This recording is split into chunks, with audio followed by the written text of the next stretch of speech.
हुकूमत ने supreme court से डैम्स फंड में जमा होने वाली रकम मांग ली। सुप्रीम कोर्ट ने क्या हुक्म जारी किया?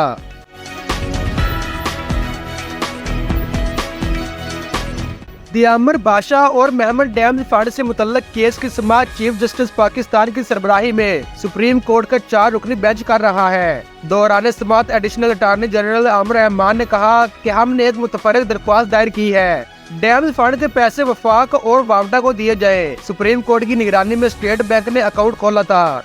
चीफ जस्टिस काजी फाइज ईसा ने इस्तफसार किया कि डैम्स फंड में कितने पैसे हैं, जिस पर वकील वापडा साद रसूल ने बताया कि तकरीबन 20 अरब रुपए डैम्स फंड में मौजूद है। जस्टिस काजी फाइज ईसा ने पूछा ये केस शुरू कैसे हुआ, जिस पर वकील साद रसूल ने बताया कि सुप्रीम कोर्ट ने वापडा के ज़ेर समाअत मुकदमात के दौरान 2018 में आज खुद नोटिस लिया था। सुप्रीम कोर्ट के डैम्स फंड अमल दरामद बेंच ने 17 समाअतें की। चीफ जस्टिस पाकिस्तान ने इस्तफसार किया कि वापडा के और भी कई मंसूबे होंगे, क्या सुप्रीम कोर्ट वापडा के हर मंसूबे की निगरानी करती है?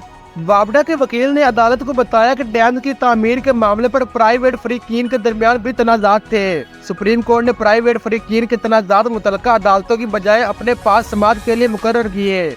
हमारी इस्तदा है कि प्राइवेट फरीकीन के तनाज़ात मुतल्लिका अदालती फोरम पर ही चलाए जाने चाहिए।